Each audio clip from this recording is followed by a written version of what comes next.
Olá pessoal, tudo bom com vocês? Na aula de hoje nós vamos iniciar o estudo das células, então teremos várias videoaulas a respeito sobre esse tema, esse ramo da biologia tão fascinante que nós conhecemos como citologia. Então hoje nós vamos estudar a introdução de como é que essas células surgiram, quem foram os primeiros pesquisadores, os primeiros cientistas a visualizarem essas estruturas, quais são os equipamentos que nós utilizamos para estudar as células, quais são as unidades de medida e entre outras coisas interessantes que podemos abordar dentro desse tema. Aqui quem fala é o professor Tiago Tel e você está no canal da TV7.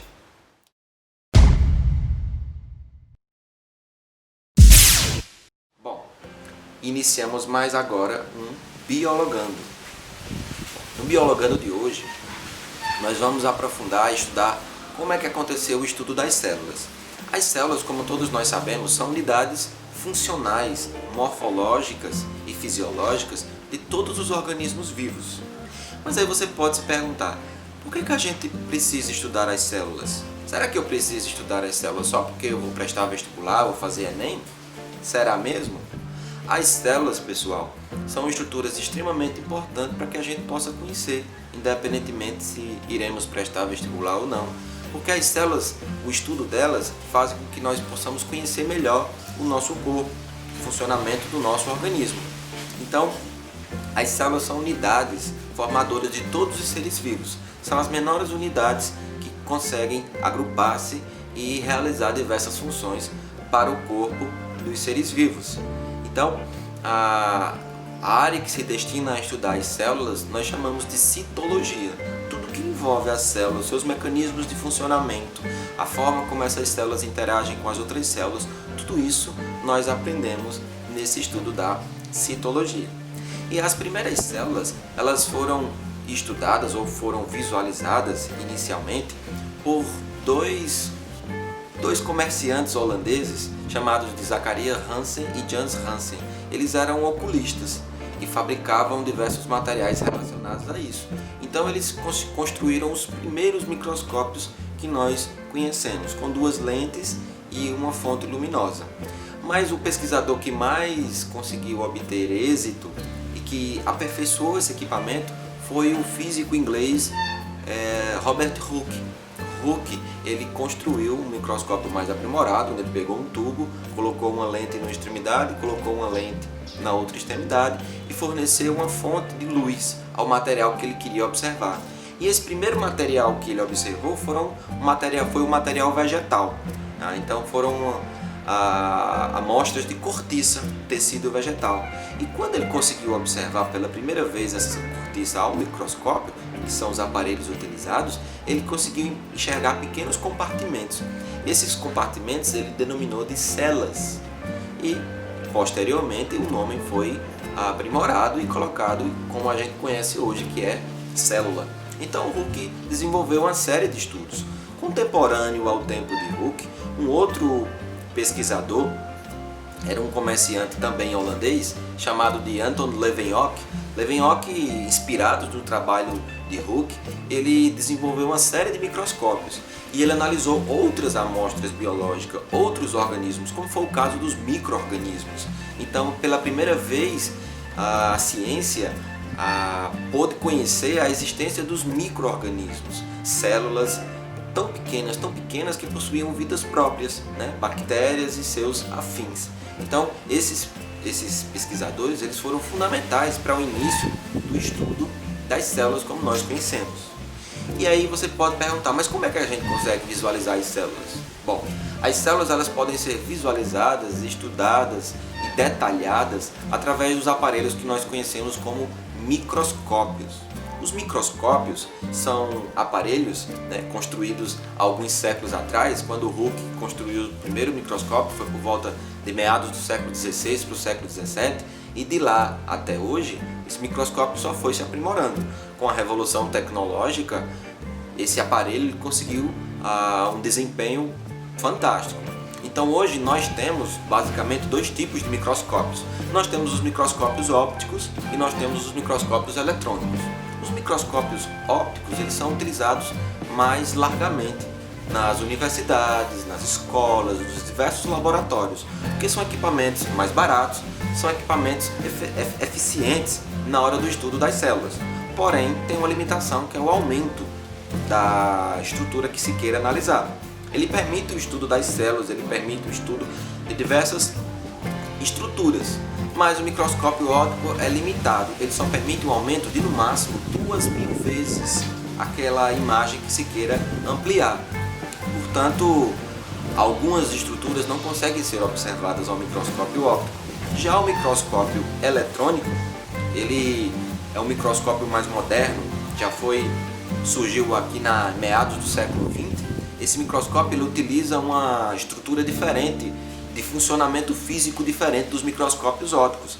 O microscópio eletrônico vai utilizar, em vez de um feixe de luz para atravessar a amostra e ser observado, ele vai utilizar um feixe de elétrons. Então, um aparelho totalmente modificado e onde os pesquisadores conseguem observar estruturas muito, mas muito reduzidas.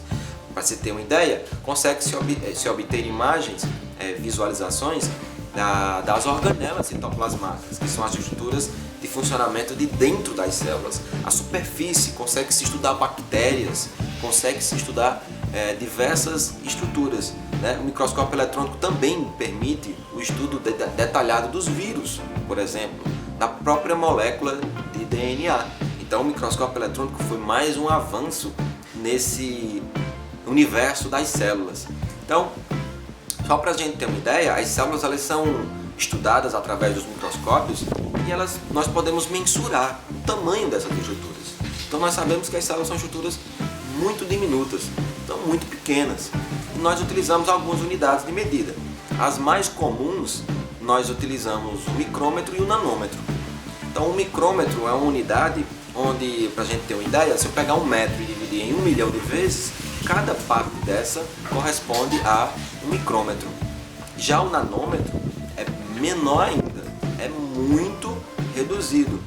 A gente pega 1 metro, divide por 1 bilhão de vezes e a gente vai ter a noção de como é que funciona o tamanho do nanômetro.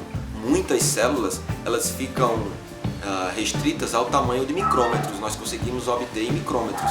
Já, por exemplo, vírus, que são unidades bem menores do que a célula, nós utilizamos os nanômetros para o seu estudo. Certo? Outro ponto importante a se observar, já que a gente está falando nesse contexto de célula, estudando as células, aprendendo um pouco mais sobre essas estruturas, vale lembrar uma teoria muito importante quando a gente quer classificar os seres vivos. Então, quando a gente quer estudar algo e classificar se aquilo que estamos estudando é considerado um ser vivo, a gente precisa observar alguns pontos importantes da teoria celular. A teoria celular foi desenvolvida por 2 pesquisadores alemães conhecidos como Schleiden e Schwann, e eles desenvolveram essa teoria e um modelo básico de como é que essas células se estruturam. Bom, quais são os principais pontos dessa teoria? O primeiro ponto a se observar é que, para ser considerado um ser vivo, tudo aquilo que se está estudando para classificar como ser vivo, ele precisa ser formado de célula. E a gente sabe que a célula ela é a unidade formadora de todos os seres vivos, desde as bactérias, organismos procariontes, até os organismos mais complexos, que nós chamamos de organismos eucariontes multicelulares. Então, a célula é dividida basicamente em 3 partes. Então, ela tem a membrana plasmática, ou membrana celular, que é a membrana que envolve a célula e faz o controle das substâncias. Nós temos o conteúdo interno, que é o citoplasma, então toda a parte interna da célula, o que ocupa o maior volume da célula, nós chamamos de citoplasma. E nós temos o material genético. Esse material genético ele é representado pelo DNA ou pelo RNA. Normalmente as células têm como material genético principal o DNA. O RNA vem associado, mas o material genético principal é o DNA. Esse DNA ele pode estar delimitado, preso dentro de um núcleo, né? Essas células nós chamamos de células eucariontes, ou esse DNA ele pode estar disperso no citoplasma. Essas células nós chamamos de procariontes. Os procariontes que nós temos na atualidade são representados pelas bactérias. Então esse é o primeiro ponto. Para ser considerado um ser vivo, ele precisa ser formado de células, precisa ter essa estrutura básica. O segundo ponto importante é o metabolismo. Um ser vivo ele precisa ter metabolismo próprio. Essa célula ela tem um metabolismo próprio. E o que seria esse metabolismo? Esse metabolismo nada mais é do que o conjunto das reações bioquímicas que acontecem dentro da célula. Então, essas reações, o conjunto dessas reações somadas nós chamamos de metabolismo.